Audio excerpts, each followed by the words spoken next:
अच्छा बाबूजी, मैं भारतीय लोकगीत विरहा गायक राधे श्याम सोटा वाले 9451138681 मेरा मोबाइल नंबर है।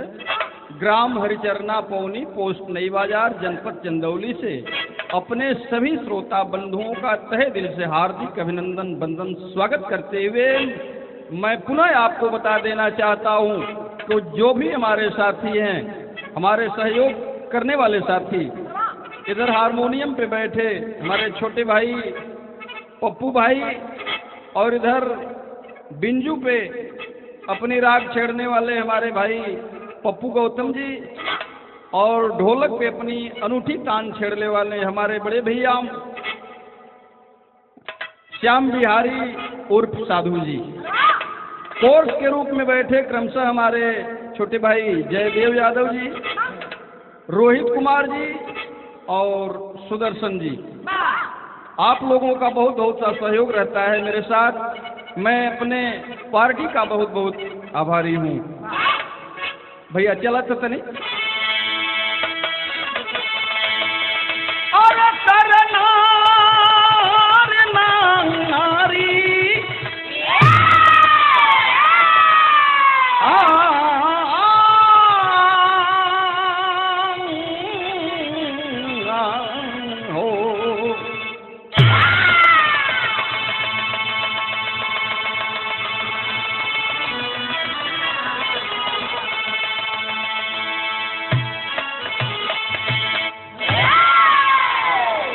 अच्छा बाबूजी, जो ने कैसेट के शीर्षक बा आसाराम बापू के द्वारा नाबालिग छात्रा से दुष्कर्म, हमरा के उम्मीद ही नहीं पूर्ण विश्वास बा कि रउआ सभे एक कैसेट के मिजाज से सुनल जाई और आप लोग तहे दिल से अपन आशीर्वाद प्यार दुलार हमरा के देहल जाई। चला बाबू, 4 लाइन सर के भाव लगल। साधु संतों महंतों के फेहरिस्त में बन के स्वामी पुजाते हैं संसार में। गुरु है गोविंद से ऊंचा कहते हैं सब, क्योंकि प्रभु को लखाते ये संसार में। दृढ़ विश्वास से पूजते हैं गुरु, शिष्य लाखों झुकाते सर संसार में। जूर जूटा बढ़ा ले कमंडल खड़ा, करते कुकृत्य ढोगी ये संसार में।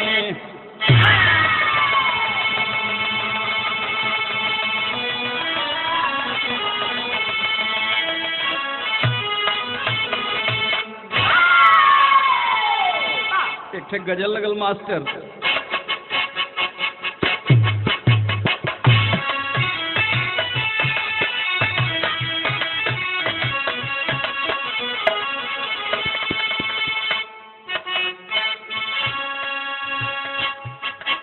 ये वो है गजल बा। अल्लाह ए अदा अल्लाह ए अदा कैसी है इन्हीं हसीनों में।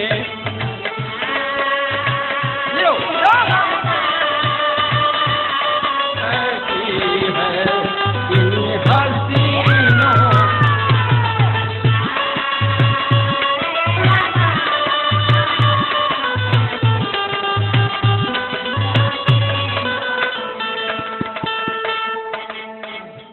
रूठे पल में हाँ रूठे पल में न माने, अरे महीनों में अल्लाह ए अदा कैसी है इन हसीनों में। मारे बाबा दियो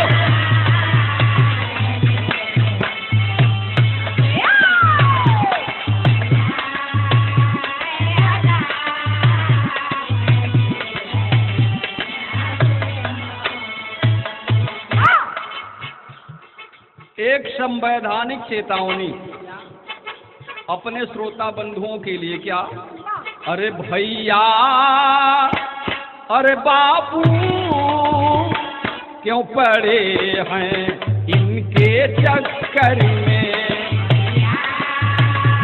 बाबू क्यों पड़े हैं? बहुत अच्छे जी।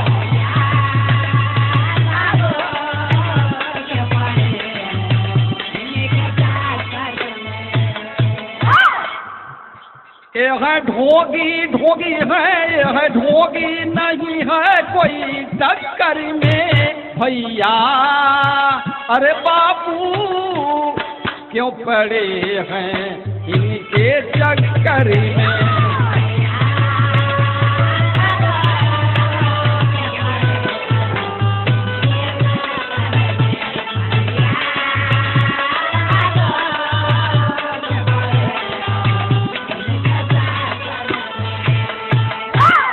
ढोगियों पाखंडियों से आपको क्या मिलने वाला है? क्यों आप ऐसे संतों महात्माओं के चक्कर में पड़े हैं जो झूठे जाल बना करके हमें और आपको गुमराह करते हैं? बताना पड़ा नज्म के लाइन में।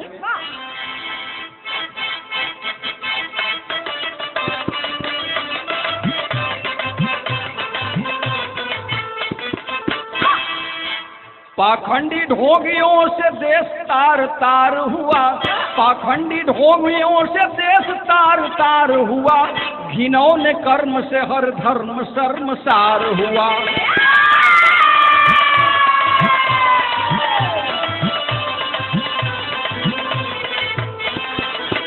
विश्व गुरु बन के पूरे देश में पूजाते हैं, विश्व गुरु बन के पूरे देश में पूजाते हैं, बदले में शिष्यों से मोटी रकम वो पाते हैं।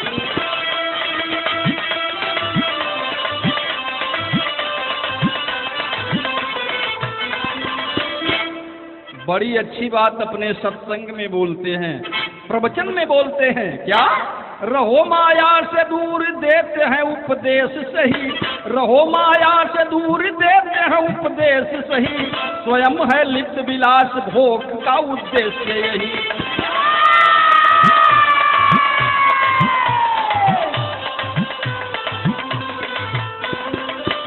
बोलते हैं कि दौलत की चेष्टा मत करो, लेकिन आज यह प्रमाण मिलता है महात्माओं की, जहां तक बात हम लोगों के समझ में आती है, ई इनकर नाराबा कि रुपया पैसा आए नम सिवाय नहीं स्वाहा। दूसरी बात बोलते हैं माया से दूर रहो, लेकिन यहाँ भी हम लोग का देखल जाए अगर रिकॉर्ड खोल के तो सीधी सीधी बात मिले ले कि 5-6 बच्चा जन्माए नम। तीसरी बात बोलते हैं, बड़ी अजीब सी बात बोलते हैं कि पराई औरतों पे बुरी नजर मत रखो, लेकिन हम लोग कई नियम का बा कि 5-6 कुंवारी लड़की आए नम। अहमदाबाद में है मणिपुर का गांव, वहीं पिताजी था उमल सिरू मलानी नाम सही, माता महंगीवा का प्यारे और दुलार मिला, माता महंगीवा का प्यारे और दुलार मिला, आसुमल बेटा या साराम ही गुलाब खिला।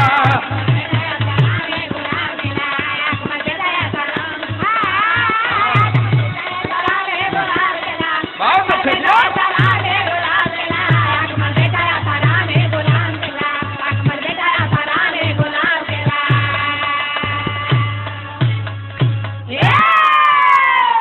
थोड़ा सा परिचय समझ लें। गुजरात की राजधानी अहमदाबाद के अंतर्गत एक गांव मणिपुर पड़ता है। मणिपुर के रहने वाले हाउमल साहब, इनके बीबी का नाम महंगीवा बताया गया। अजीब नामो रहल, इनके बेटवन का अजीब कामो रहल। बतावल गल कैसे? 17 अप्रैल 1941 को इनकी गोद में एक बच्चा पैदा हुआ जिसका नाम लोग आंसुमल रखे। यही आंसुमल आगे चल करके आसाराम के नाम से जाना गया। लिखे के पड़ल कैसे गीत लगत थे, जब इनकर जन्म भयल तब परिवार में बड़ा हंसी खुशी हो गई। तो ये गीत लगत थे, कौन गीत लगत थे? हमन के माटी का गीत बा।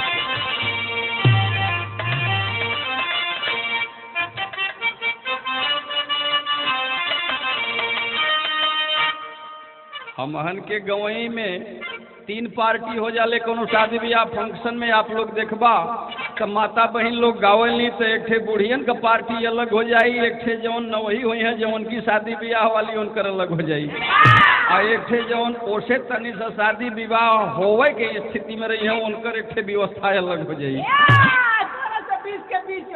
हाँ, तो वो बुढ़ियन से स्टार्टिंग होले का गावली बड़ी लहरा के गई है। अरे तर नरिया रवाज के बारी, अरे तर नरिया रवाज के बारी, ऊपर श्याम गेना लगाई दा।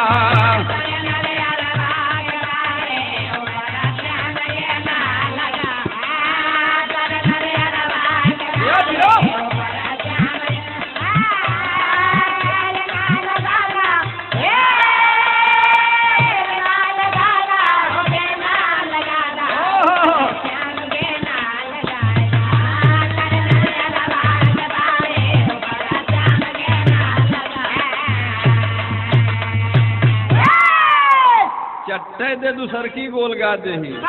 अरे सैया भलू बदल जाए हो, अरे सैया भलू बदल जाए हो, चुनरिया के बूटी ना बदले।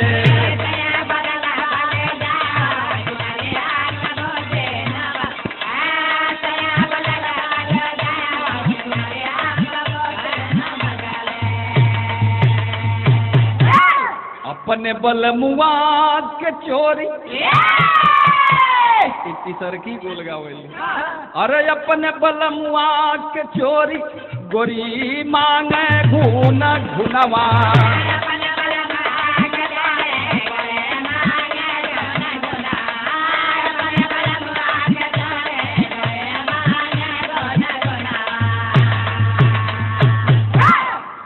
बाबू माई के खुशी कितनी बार लिखे के पड़ल। अरे बाबू माई खुशियाँ मनाव, अरे बाबू माई खुशियाँ मनाव, गरीबी में दिनवा बितावे।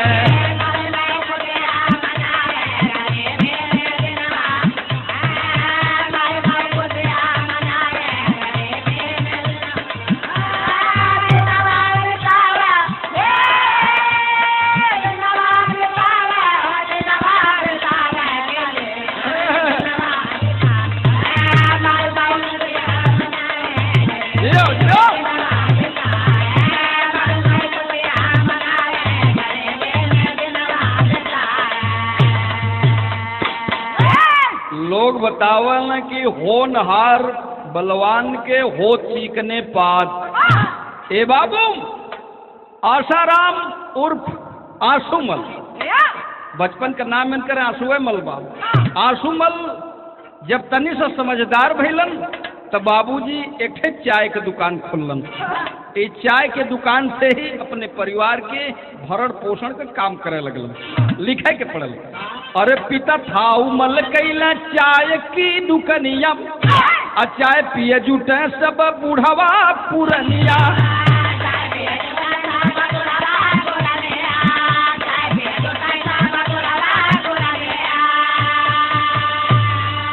अरे कई सौ दिनवा बितावे बितावे बितावे, अरे कई सौ भूखिया मिटावे, गरीबी में दिनवा बितावे।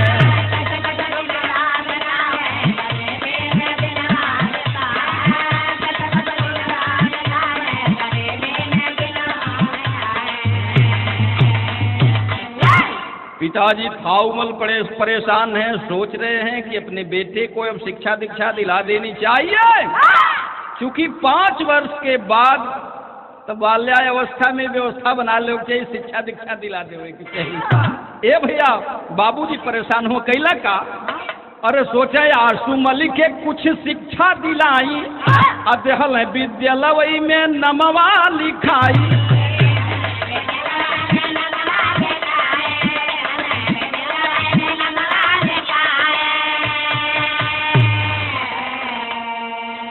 विद्यालय में नाम लिखा दिए। आंसू उम्मल उर्फ आसाराम विद्यालय में जाने लगे, शिक्षा दीक्षा ग्रहण करने लगे। 3 साल के बाद पिताजी का स्वर्गवास हो गया। लिखना पड़ा, अरे बाबू गईल स्वर्गे सजावे सजावे सजावे, अरे बाबू गईल स्वर्गे सजावे, गरीबी में दिनवा बितावे।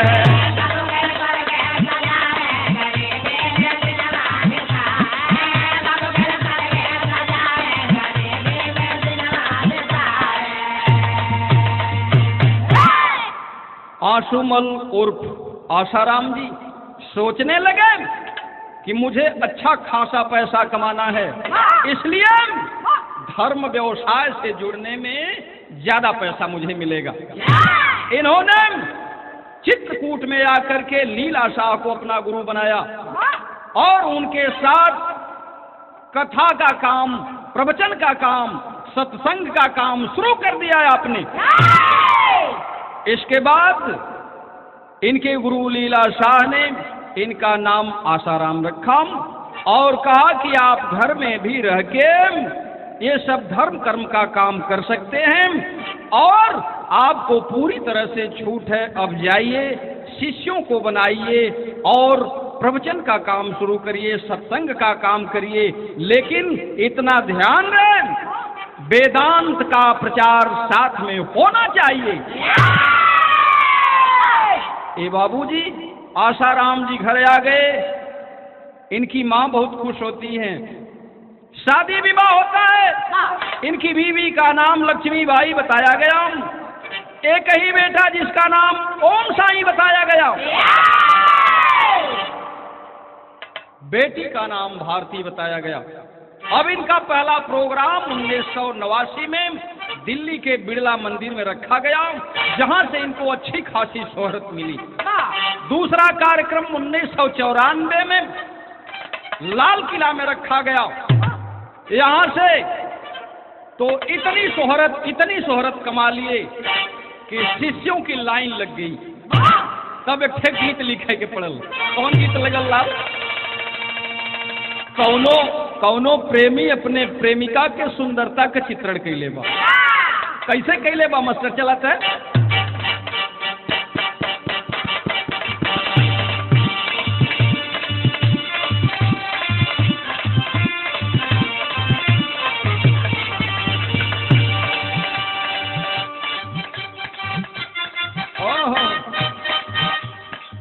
चंचल चिरई कठ फोरनी के,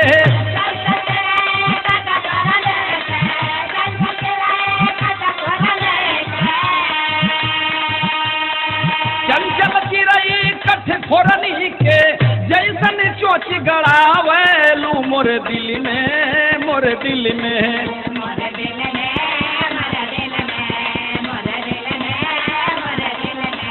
मोर दिल में खोता लगावेलू मोर दिल में, मोर दिल में।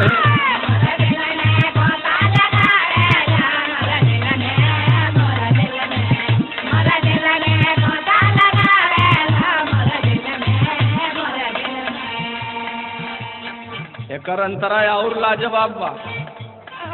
गोर बदन चंदन जस गम के, नीला नयन समंदर बा।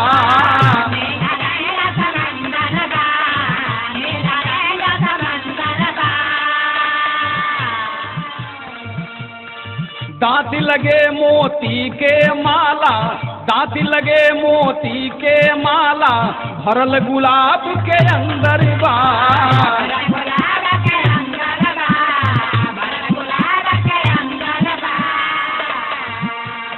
प्यार के गोली बोली में भर के,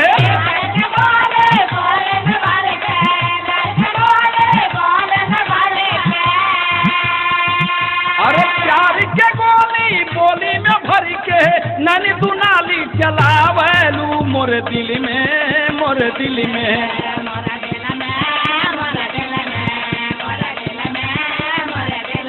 अरे मोर दिल में खोता लगावेलू मोर दिल में, मोर दिल में।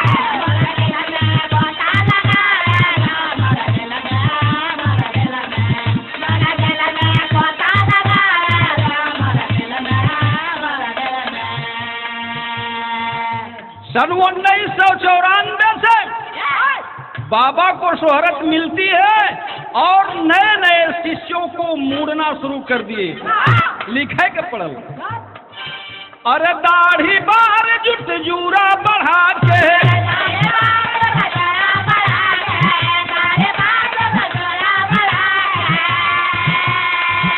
अरे दाढ़ी बार जुट जूरा बढ़ा के सबही के भरमावे घूम घूम के, घूम घूम के।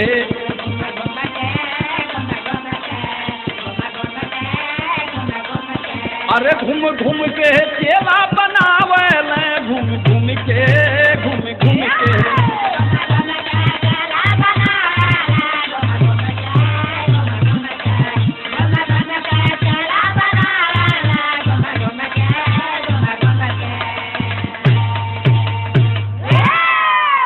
शिष्यों को बनाना और अपने व्यवसाय को इंटरनेट से जोड़ना काम शुरू कर दिए। अरे 1994 ईस्वी लाल किला में आए हैं,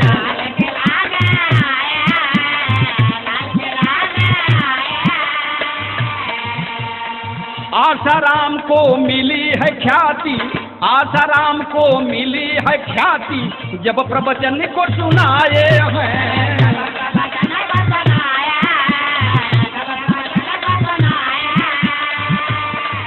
अरे भोली भाली जनता ऊपर,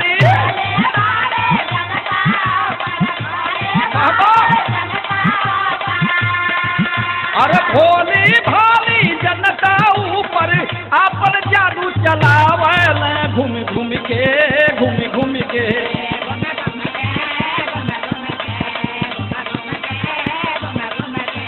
घूम घूम के चेला बनावे घूम घूम के, घूम घूम के। यो यो, अरे बार भैया जी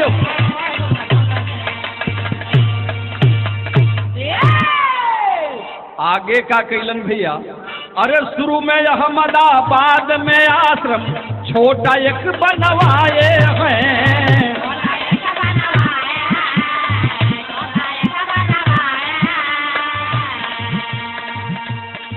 ऊंची शिक्षा दीक्षा देकर, ऊंची शिक्षा दीक्षा देकर सबका मन बहलाए हैं।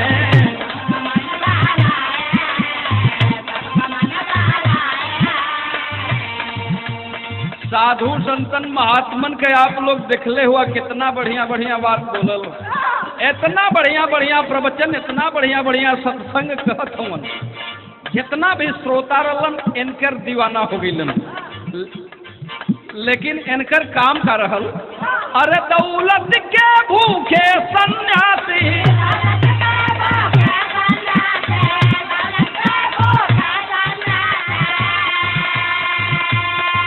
अरे दौलत के भूखे सन्यासी बस गुरुकुल खोलवावे घूम घूम के, घूम घूम के।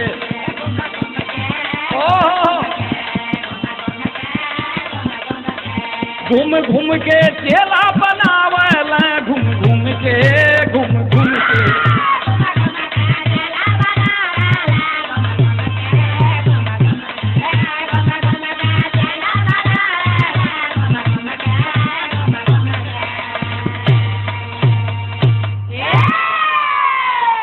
इनकर काम शुरू हो गल, चेलन पर चेलन के बनाई, एक से एक लोगों को जोड़ना और वेदांत समितियों का निर्माण करना, अपने धर्म व्यवसाय को इंटरनेट के माध्यम से जोड़ना, इनका काम हो गया।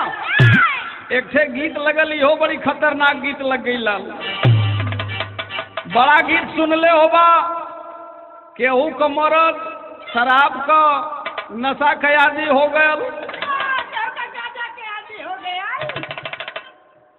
केहू का हीरोइन का हो गयल, तो ई केहू से कम बा। कौन गीत है भैया चलत है यो?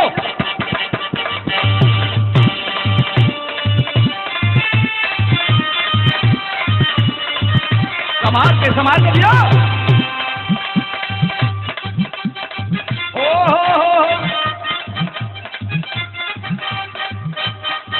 बड़ा बढ़िया ये गीत बा। कैसे?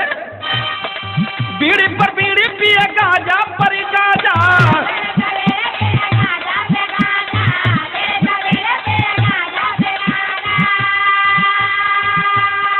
मूड बना के कहे भैया मैं आजा,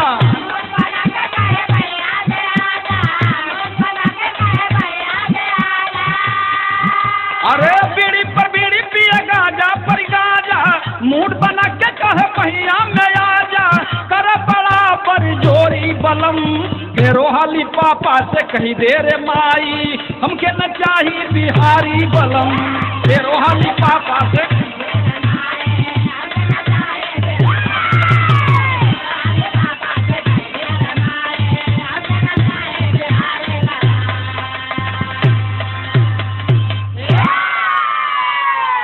कवि जी बड़ा अनमोल लाइन लिख दिलो हो भैया। अरे लूट पर लूट अब खसोट भइल जारी,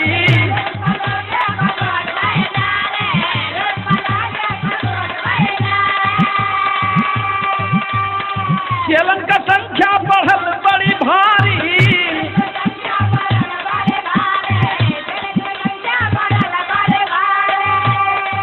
अरे गुरु जी का महिमा या पार भइल बा, मठ पर मठ गुरुकुल खोलवावे, मठ पर मठ गुरुकुल खोलवावे, दौलत बड़ी बेशुमार भइल बा, मठ पर मठ गुरुकुल खोलवावे।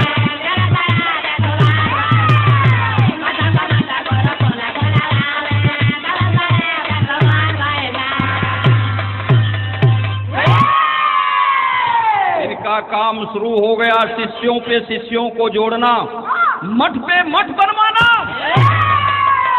225 आश्रम विद्यालय और तमाम सुविधाओं से जुड़े इनके, जैसे अस्पताल वगैरह भी खुलवा दिए।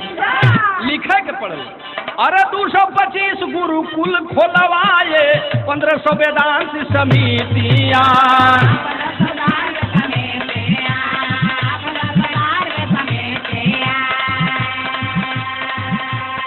15 प्रदेश में जलवा बनाए, 15 प्रदेश में जलवा बनाए, देश की ये है विभूतियाँ।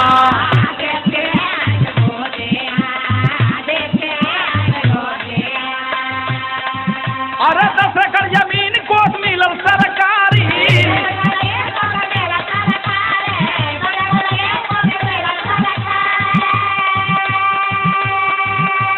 गाँव भैरवी जिला बाटे नवसारी,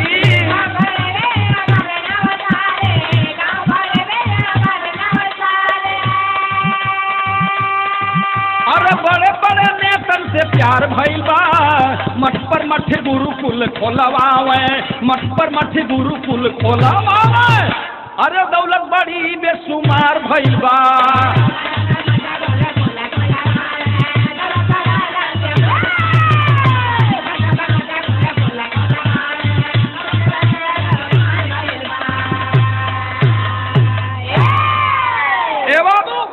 आसाराम के बढ़ते वर्चस्व को देखते हुए गुजरात सरकार ने बाबा को 10 एकड़ जमीन और तमाम सरकारी कोष से तमाम पैसे अलाट किए।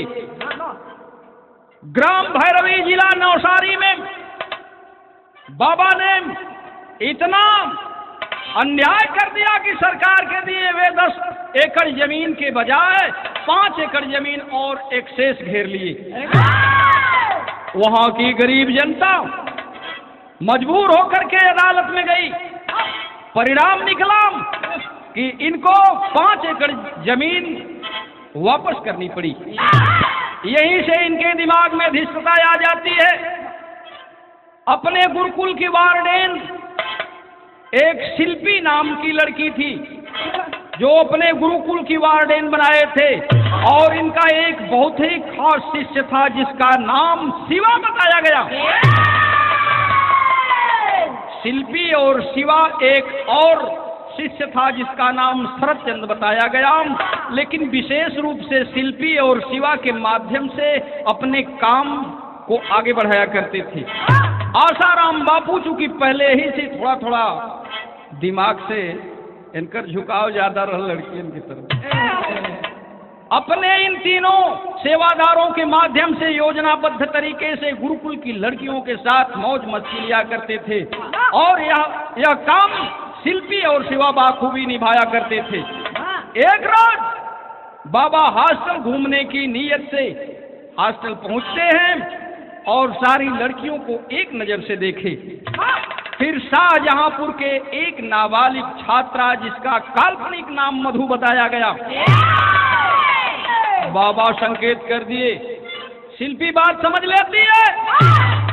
बाबा थोड़ा समय लगेगा, बाबा कलम की कोई बात नहीं है, समय लगेगा, समय लगने दो।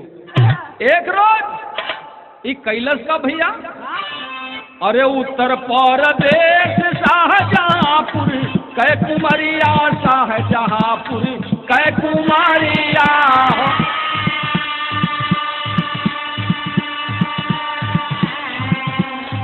पढ़े गुरुकुल में मन लगाई न हो राम, किया हो राम रे।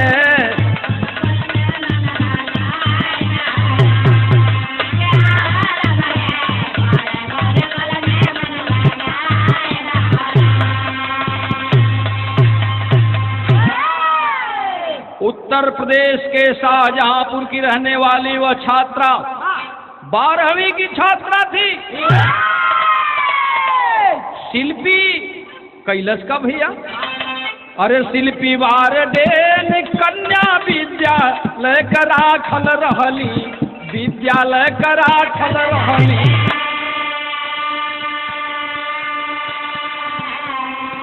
शिवा रहल बाबा के वफादार न हो राम, किया हो राम रे।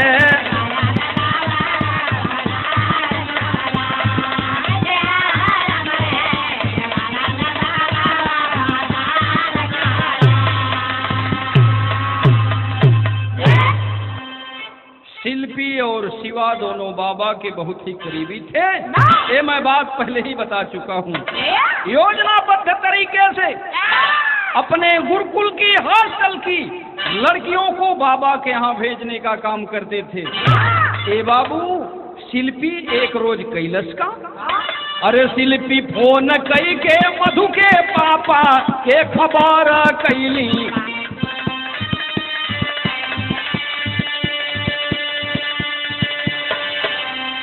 अब बेटी तो हर रहली बीमार न हो राम, किया हो राम रे।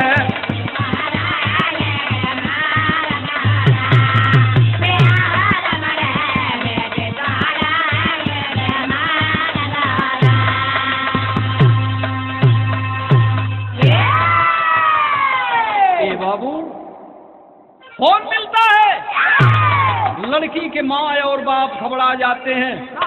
माँ का कलेजा फटने लगता है, अरे हमारी बेटी अभी तो ठीक थी, कल फोन पे बात हुई थी। लोग मोबाइल मिलाना शुरू करते हैं, बच्ची का फोन नहीं मिलता है।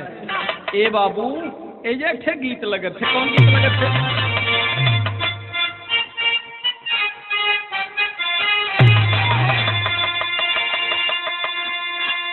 कौनो मेहरारू को मरद यही सावन के महीना में कमाए चल गए। कहले का कहले, अरे अंगे अंगे टूटे मोरा, अरे अंगे अंगे टूटे मोरा, दर्द बा बदनवा में, झुलुआ झूलाई सैया, गरवा लगाई सैया, आई के सवनवा में। अरे बारे बाबा,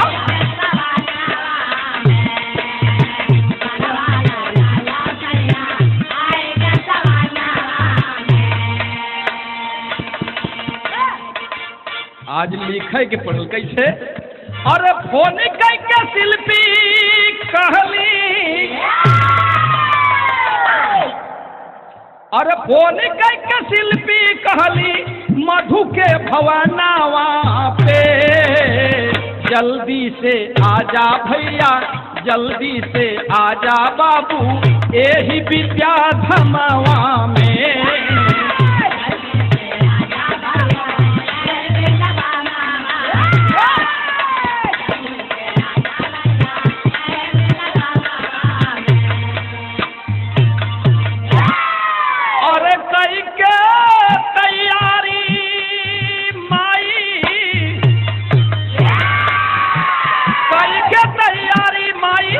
बाबू चली अइले,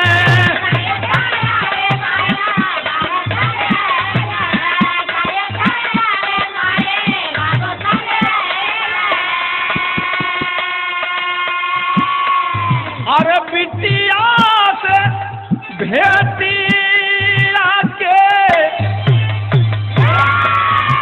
बिटिया से भेटिया के हॉस्टल में कइले।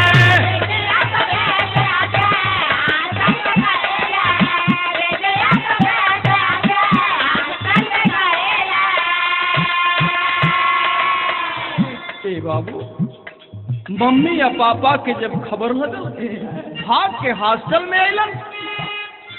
शिल्पी आके मिलती है, जलपान कराती है और कहती है कि आप शिल्पी के पिताजी हैं। कहे कि हाँ, आपकी बेटी प्रायः बीमार रह रही है।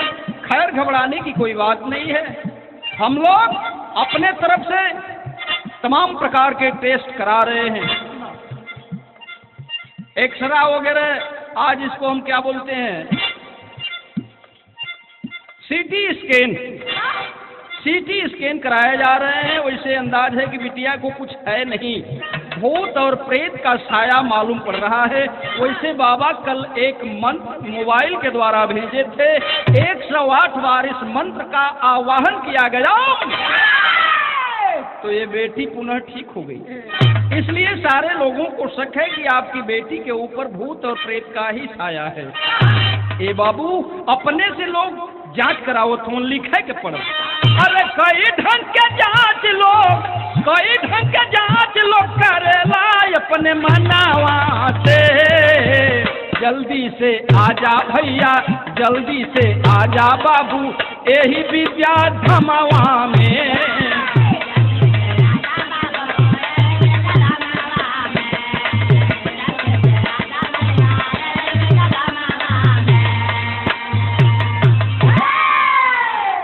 बाबू, शिल्पी अपने हिसाब से सारी बात करके डील कर लेती है। कहती है कि अगर इस लड़की को अच्छी तरह से आपको देखना है और इसका स्वास्थ्य में सुधार ले आना है तो आपको बाबा के यहाँ जाना होगा। ए बाबू, कैलस का अरे योजना बना के शिल्पी, अरे योजना के तहत शिल्पी जोधपुर ले आईली।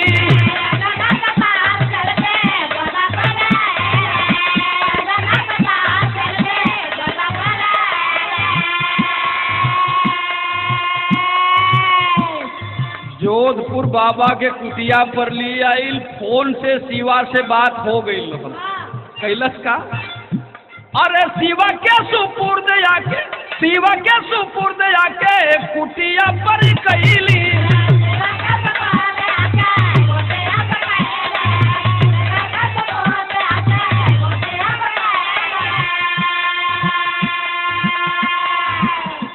शिवा के यहाँ ले आकर के सुपुर्द करती है शिल्पी और चली जाती है। 14 तारीख को, 14 अगस्त को शाम को शिवा उस छात्रा को, छात्रा के मम्मी पापा को एक रूम दे देता है, रोक लेता है, कहता है आप लोग रात्रि में ही रुक जाइए, बाबा से मुलाकात सुबह 10 बजे लगभग हो जाएगी। ए बाबू, रात्रि में लोग विश्राम किए। सुबह में जब बाबा से मिलने की घड़ी आती है तो पहले शिवा जाता है, बाबा से बात विमर्श कर लेता है, फिर आता है, कहता है कि जा करके आप लोग मिल लीजिए। जब अपनी बेटी को ले करके मम्मी और पापा चल दिए तो जा करके गेट पे मम्मी और पापा को रोक दिया। अरे एक तो बात मैं भूल ही गया, बेटी को अंदर जाने दीजिए, आप लोग आइए। ए बाबू, मम्मी या पापा गेट पर ही इंतजार करत हूँ। अब बिटिया अंदर बाबा के यहाँ पहुँचल, बाबा ये बिटिया के इंतजार करत हूँ, सब्र के बाद टूटत। लिखे के पड़ल कैसे, वही में बनी। अरे आशा राम आशा लेके, अरे आशा राम आशा लेके, आशा राम आशा लेके जल काम बसनवा में। जल्दी से आजा भैया, जल्दी से आजा बाबू, यही विद्या धमवा में।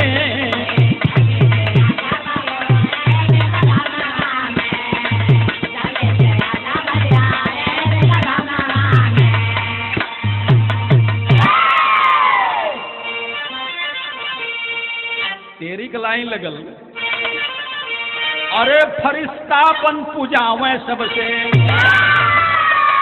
अरे मोर रामा हो राम, अरे फरिश्ता बन पूजावे सबसे, अरे तो धर्मी बने कुकर्मी करे कलंकित रिश्ता।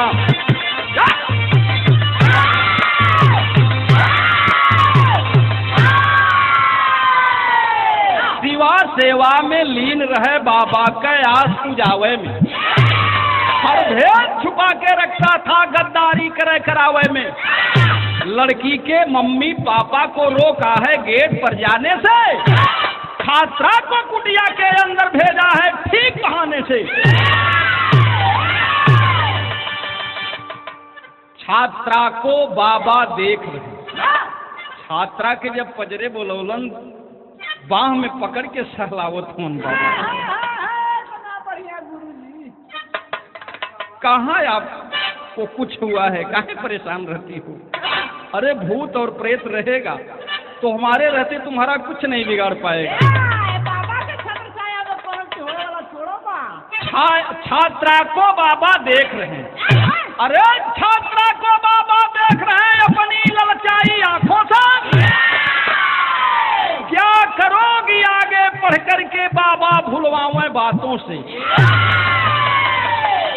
पढ़ लिख के क्या करोगी? कहलस कि बाबा पढ़त लिखत तो है, रुपया पैसा दौलत कमाए खातिर। कहलन कि अरे तुम्हें जितना दौलत कमाना होगा कमा लेना, मैं तो चाहता हूं कि तुम हमारे इस गुरुकुल से कहीं मत जाओ, तुम हमारे यहाँ ही रहो, जितना शिक्षा दीक्षा लेना है ले लो, इसके बाद तुम्हें जहां कहोगे उस पद पे रख दूंगा। रुपया दोनों हाथ से भी बटोरने के बाद ज्यादा पड़ेगा। ए बाबू अंत तो गत्वा बाबा कैलन का इस शिष्य और गुरु के पावन रिश्ते को बाबा तार तार कर दिए। लिखे के पड़त था, बड़ी अजीब गीते ये लिखे के पड़त, जगह ही गीत से कौन लाल चलत है।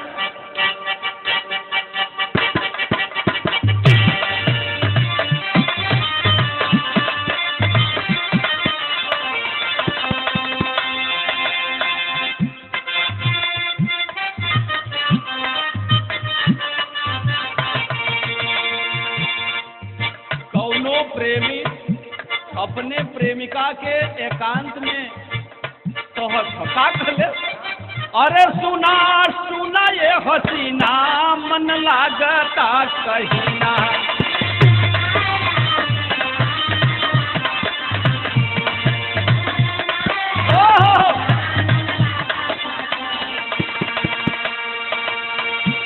मुश्किल भइल बाटे जीना हमर रानी तोहरा बिना।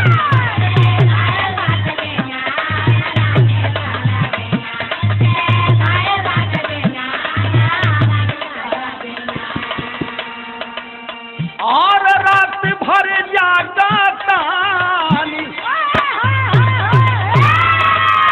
रात भर जागा तानी, फोटो तोहर के मन बिगाड़ देले बारू चुमा देके, मन बिगाड़ देले बारू चुमा देके।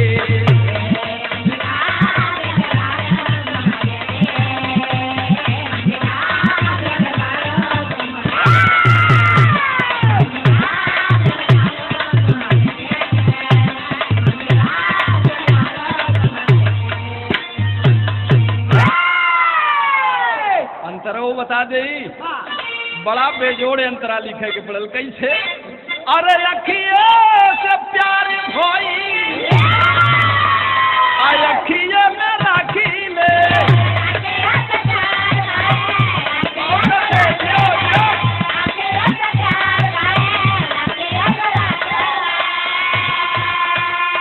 अरे लौके लूना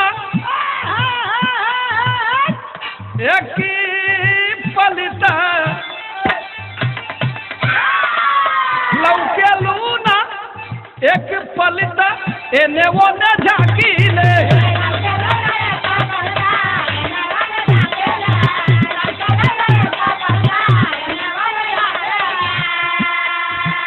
और मन कर मोर जाई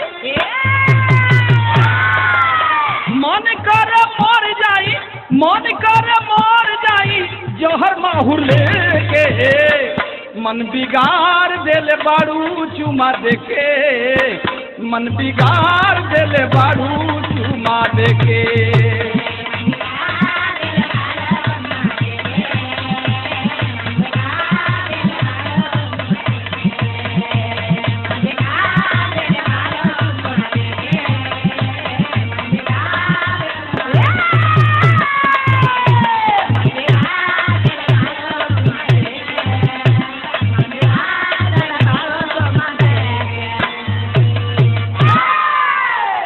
बाबू बाबा कहत सुन का कहलन।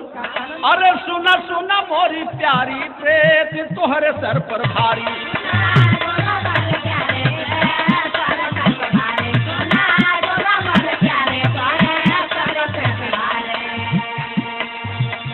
अब ही बाटू तू कुंवारी हमरा रहते का बिगारी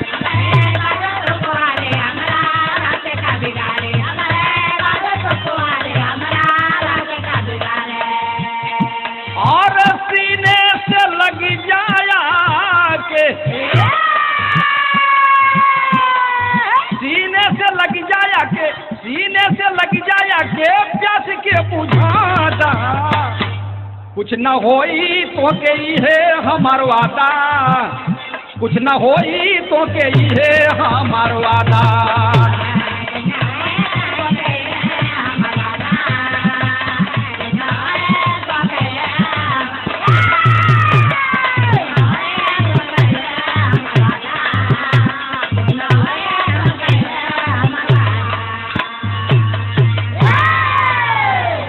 बाँव में लेके सहलावत हुन लड़की बाबा के भावना के समझ ना पावती है।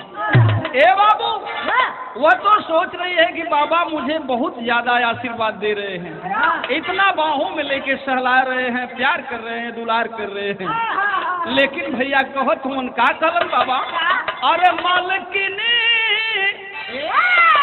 बनाइब तोहके आय अपने गुरुकुल के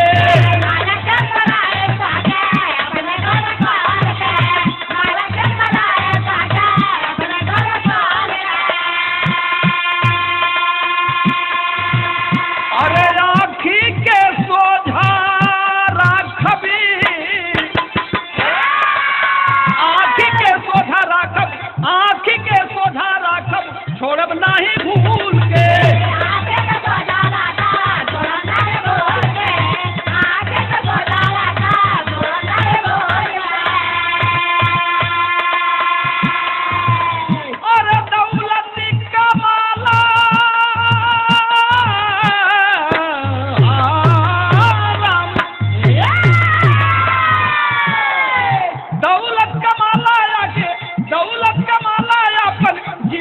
बनादा कुछ ना होई तो के है हमार वादा कुछ ना होई तो के है हमार वादा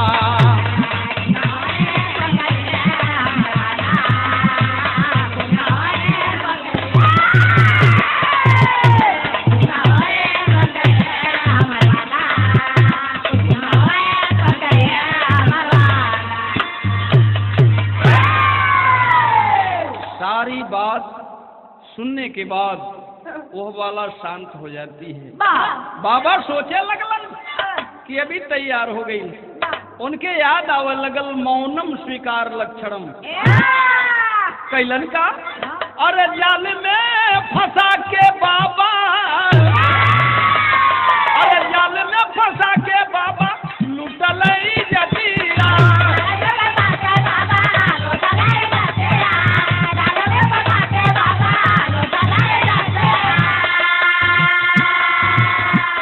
अरे बाप के घड़ा जब फूटल, बाप का घड़ा जब फूटल आइल बापी पतिया।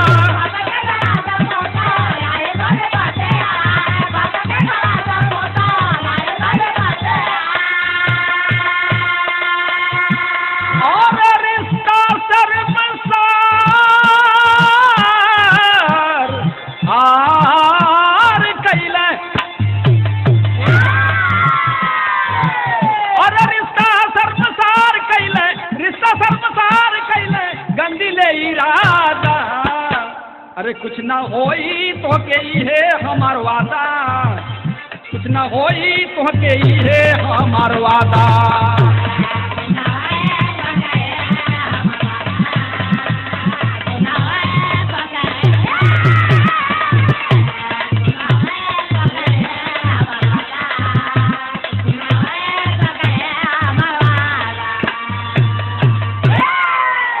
ए बाबू जाल में फांस करके बाबा उस छात्रा की मर्यादा को तार तार कर दिए।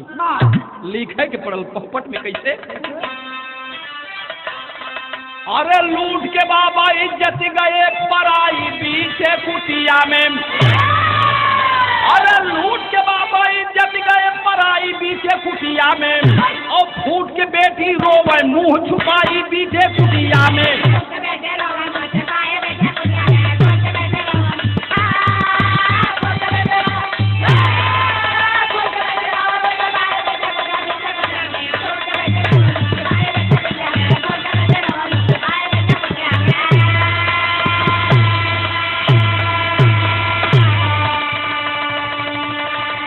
मर्यादा लूटने के बाद बाबा और उनका जो सेवादार था शिवा दोनों कुटिया से फरार हो गए। ज्यादा विलंब होने के बाद माँ और पिता सोचते हैं कि बेटी अभी तक नहीं आई, बात क्या है। लोग कुटिया के अंदर हलते हैं, देख रहे हैं कि बेटी मुंह छुपा करके बैठ करके रो रही है। स्थिति देखने के बाद माँ का कलेजा दहल जाता है। माँ दौड़ करके पास में जाती है, कहती है कि बेटी अभी तक तो तू ठीक थी रे मेरी रानी, क्या हो गया मेरी बच्ची, तुझे क्या हो गया मेरी बच्ची, क्यों रो रही है बेटी, मुझे सारी बात बता दे। अंत में वह लड़की कहती है कि मेरी माँ मुझे मेरे हालात पर छोड़ दो, अब मैं आप लोगों के साथ नहीं जा सकती, आप लोगों के योग्य नहीं रही मेरी मम्मी, आप लोगों के योग्य नहीं रही, मैं अपने हॉस्टल में अपने सहेलियों को क्या मुंह दिखाऊंगी, आप लोगों को कैसे मैं अपना मुंह दिखा दूं मम्मी, मुझे मेरे हालात पे छोड़ दीजिए। ए बाबू हुआ क्या, अरे मम्मी और पापा के आपन, अरे मम्मी और पापा के आपन सारी बात बतवली हो, कहे कि कैसे मुंह दिखाई मम्मी, अरे कुल के नाक कटवली हो, कहे कि अरे फाड़ जमाई धरती हम छुप जाई यही कुटिया में, अरे फाड़ जमाई धरती हम छुप जाई यही कुटिया में, कि कलयुग कई कंठ बनल कसाई पीछे कुटिया में।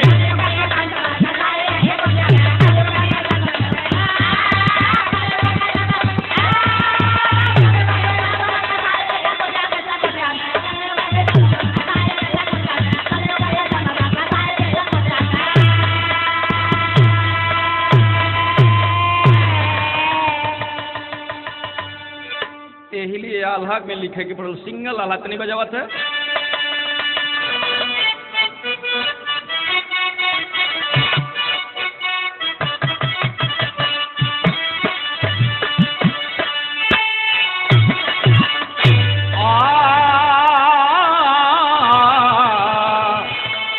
अरे सत्य परेशान परी, अरे सत्य परेशान परी, अरे पराजित नाही होले बाबू।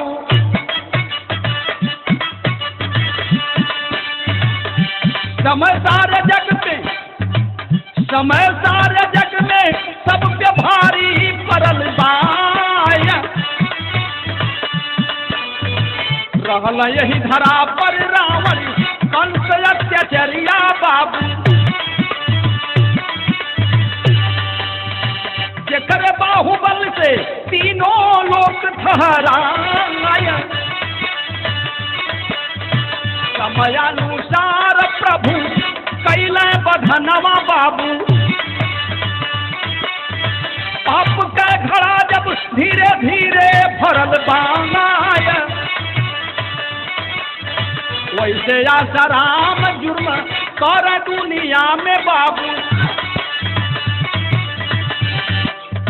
6 करोड़ शीश जे करी पाँव पूजत बाय।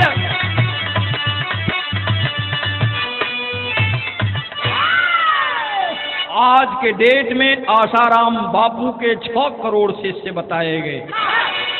तमाम हॉस्टल, तमाम गुरुकुल,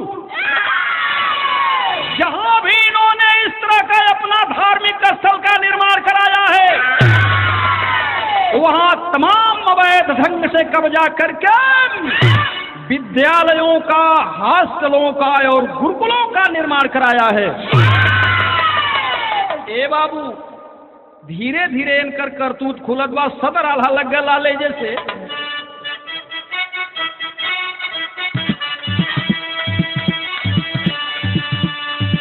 नहीं तन्नी से उठा ला सर। अरे देश के गरीबवन का हड़ा पैजामिनिया।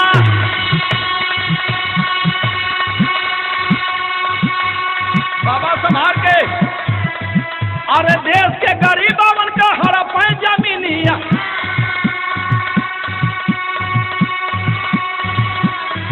अरे आश्रम पर आश्रम बाबा दिए बनावाया।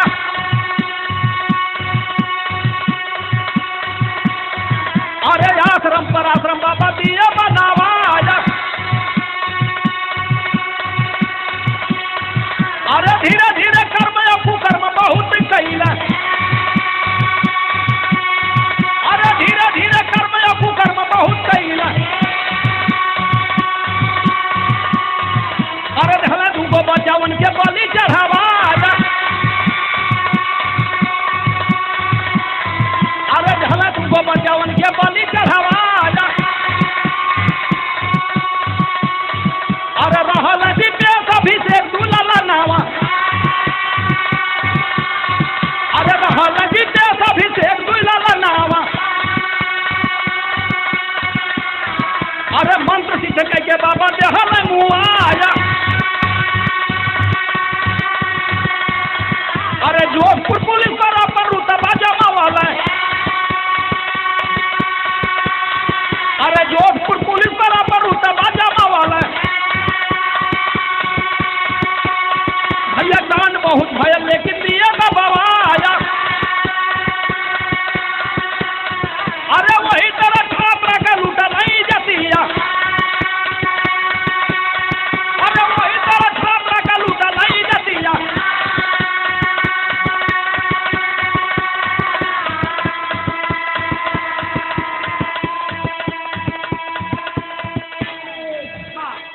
आसाराम बापू अपने तंत्र मंत्र के सिद्धि के लिए अपने ही हॉस्टल से 2 लड़कों को बलि चढ़ा दिए। ए बाबू, लड़कों की खोजबीन होने लगी, तमाम प्रयास किया गया, जोधपुर थाने में FIR दर्ज कराया गया, लेकिन ऊपरी दबाव के चलते जोधपुर पुलिस भी हाथ नहीं डाल पाई। जबकि इसके चश्मदीद गवाह इन्हीं बाबा का, आसाराम बापू का शिष्य जिसे राजू चंदेल बताया गया, चश्मदीद गवाह है। इसके ऊपर कई बार जानलेवा हमला किया गया। यह खबर जंगल के आग की तरह पूरे हिंदुस्तान में फैल गई। हमारे देश की जनता चारों तरफ से बाबा के तमाम प्रकार के नारे लगाने लगे। ढोंगी है, ये पाखंडी है, कुकर्मी है, नीच है, गरीब इंसान है, इसे फांसी हो जानी चाहिए। अभी दिल्ली के कांड से, इस सदमे से हमारी देश की जनता उबर नहीं पाई है। तब तक यह दूसरा कांड सामने आ गया।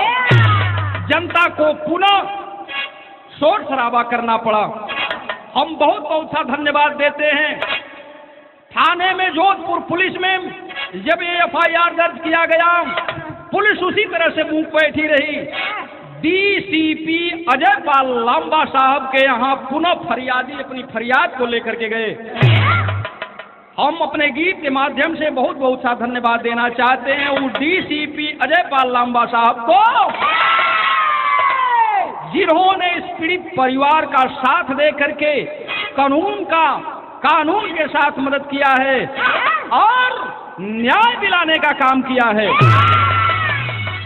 हमारे देश की जनता नारा लगा रही है, मजबूरी में कवि जी के लिखे के पड़ल। का लिखल? अरे कहा हिंद के लोग ना साधु सन्यासी चाहिए, अरे तो ऐसे ढोंगियों पाखंडियों को फांसी चाहिए।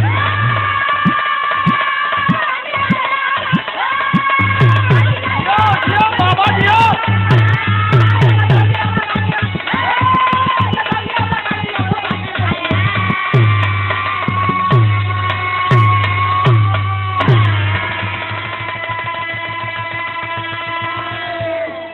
हमारे देश के रक्षक सिपाही बाबा से मिलने के बहुत प्रयास किए, बाबा नहीं मिले। कुटिया पर जाकर के तमाम साक्ष्य पुलिस इकट्ठा करती है। इसके बाद बाबा को खबर भेजवाती है इनके मेन व्यक्तियों से कि कह दीजिए बाबा अगर वाकई में इसमें निर्दोष हैं।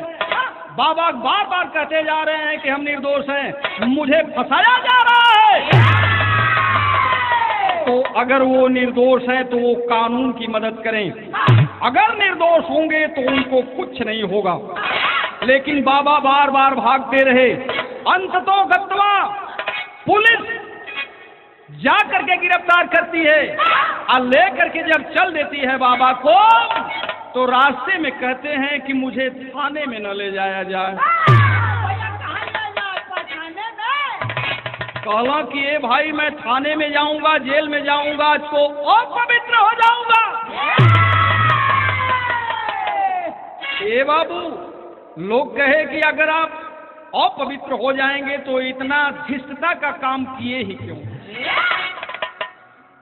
ए भैया भयल का, अरे शिल्पी और शिवा दोनों भैया गिरफ्तार हो, अरे पुलिस ने रिमांड पर कैलस बेटा हुए का मार हो।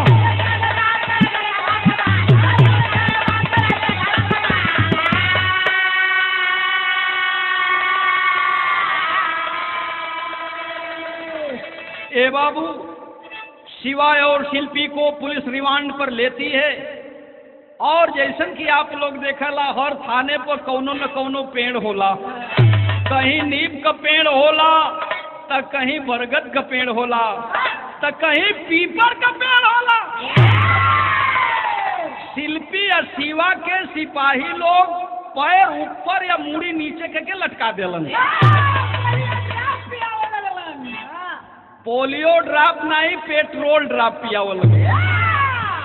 ऊपर से पेट्रोल छोड़ दें, जब ये लोग पूरे एकदम 80 के रफ्तार में हो जाए तो 4 सिपाही यहर 4 सिपाही ओहर उठा के डंडा बढ़िया से स्वागत करें, लिखे के पड़े। अरे शिल्पी और शिवा दोनों भैया गिरफ्तार हो, अरे पुलिस ने रिमांड पर कैलस बेटा हुए के मार हो।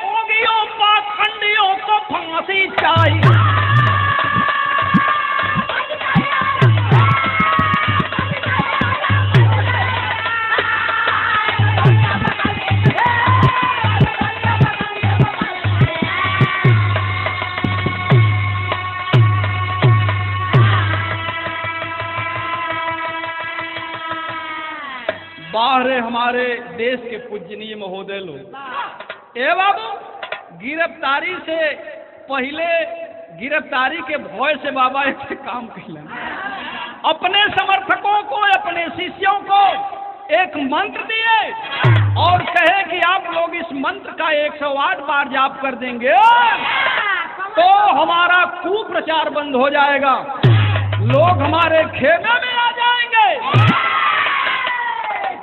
वो मंत्र कौन रहो?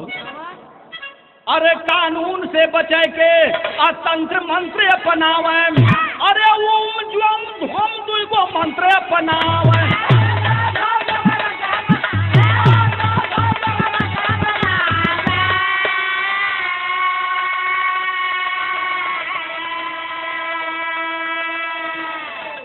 अगर मंत्र के जपले से पाप छूट जाए तो जेल में तमाम अपराधी बंद हुआ, तमाम कुकर्मी, तमाम पापी बंद हुआ। ये बाबा इतना दिन सुतल कहाँ रहा? ये मंत्र का व्यवस्था इनके अपने ही की बेरी बनावे के रहल। ये मंत्रिया अगर 2-4-10 साल पहले कह देते तो काहे के सरकार के इतना खर्च जेल में पड़त, लिखे के पड़ल का? अरे